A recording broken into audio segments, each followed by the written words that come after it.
Olá, eu sou Gustavo Rocha e hoje nós vamos começar uma série de entrevistas com os clientes da consultoria gustavorocha.com sobre temas que envolvam gestão, tecnologia, marketing e outras questões, como vocês sabem e acompanham aqui no nosso canal.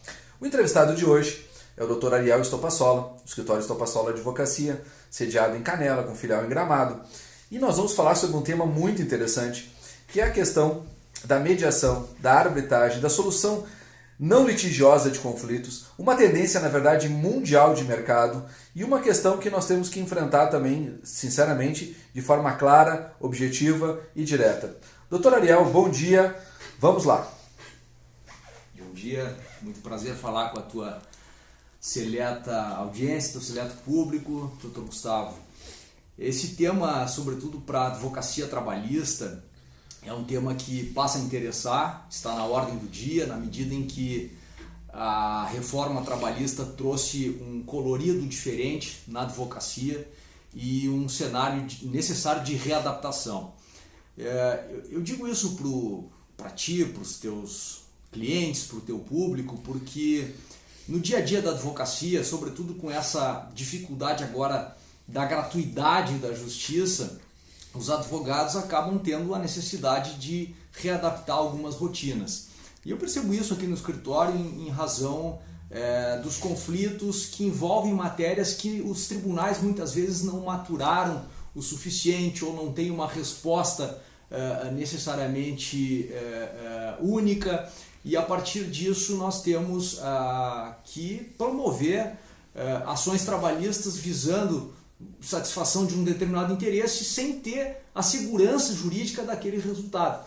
E com isso a gente passa a ter que se reinventar. Não raro a gente promove contatos aqui com advogados que sabemos que patrocinam os interesses da parte contrária para tentar uma composição extrajudicial, enfim, uma negociação prévia ao ingresso da ação judicial. Então isso são novos tempos, é um momento de se reinventar também na advocacia.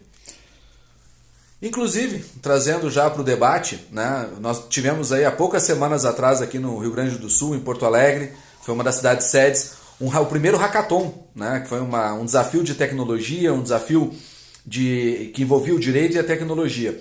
E a tese vencedora, né, o grupo que venceu, propôs justamente uma solução de mediação, né, um software, na verdade, de mediação, uma solução que apresentava uma questão mais técnica em relação à própria mediação, que foi a proposta vencedora, que agora vai concorrer dentro de algumas semanas em abril em São Paulo e depois pode concorrer inclusive em Nova York. A gente vê essa tendência também quando a gente fala de Big Data, né? Essa questão hoje de grandes volumes de trabalho. Inclusive com a Lei de Proteção de Dados, que está para entrar em vigor aí em 2020, nós percebemos que essa discussão sobre grande volume de ações, grande quantidade de processos, ela está cada vez mais no cenário nacional e até mesmo mundial. Eu gostaria que tu nos trouxesse um pouquinho da experiência que nós já comentamos antes, inclusive lá de fora, né? Uma experiência internacional em Portugal, onde justamente essa solução de mediação de conflitos tem sido algo extraordinário, algo diferente e algo muito proposto.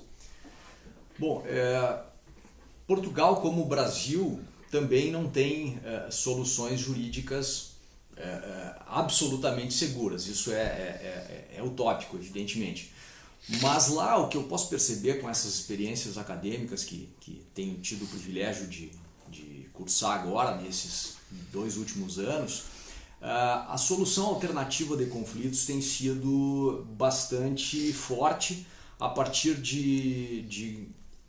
das próprias universidades que estabelecem arbitragem e também a mediação, né? Então lá eles têm centros de arbitragem composto por técnicos, por professores, por doutores, pós-doutores das próprias universidades. Então são centros bastante confiáveis, em que as partes depositam efetivamente a confiança naqueles árbitros. As regulações de arbitragem são uma tendência de fato internacional, na medida em que no Brasil sabemos nós que temos aí praticamente 100 milhões de processos em torno disso, processos judiciais, e isso de fato torna muito difícil a administração da justiça, e o advogado, como integrante dessa administração da justiça, tem que partir, evidentemente, para novos caminhos, né?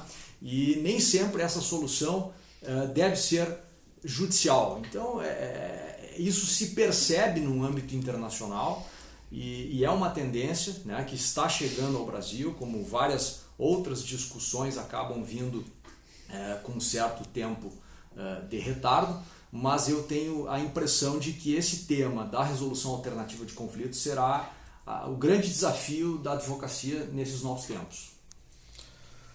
Percebemos, né, muito pela fala do Dr. Ariel, mas também pelo aquilo que estamos vendo no mercado hoje, em termos de jurimetria, Big Data, em termos inclusive das soluções que as próprias tecnologias, né, quer dizer, a própria solução que venceu o hackathon aqui, e não só aqui, se eu não me engano, em Minas Gerais, em outros lugares que nós tivemos hackathon pelo Brasil, foram soluções alternativas de conflito, softwares e ideias que venceram essas questões. Nós estamos cada vez mais buscando soluções, buscando alternativas para evitar o judiciário, mas principalmente para solucionar conflitos.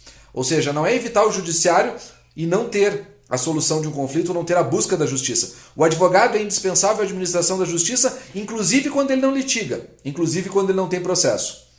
E é por isso que é importante nós começarmos a repensar a advocacia e repensar o nosso papel, inclusive, quanto advogado. Que nós não somos mero peticionadores. Nós somos profissionais que estamos aqui para lutar pela igualdade e pelo equilíbrio da sociedade.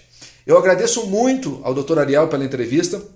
Espero que vocês tenham gostado desse nosso formato mais informal. A ideia é sempre ter uma coisa mais coloquial e trazer pessoas que possam agregar valor realmente ao nosso trabalho. Muito obrigado, Dr. Ariel, e deixo o senhor com uma palavra final aqui. Ora, muito obrigado, agradeço a oportunidade, é sempre um prazer falar contigo, um dos maiores especialistas do Rio Grande do Sul e do Brasil nessa temática de gestão, de tecnologia, de novos negócios. Muito obrigado pela oportunidade. Um grande abraço, pessoal. Até uma próxima oportunidade. Até mais.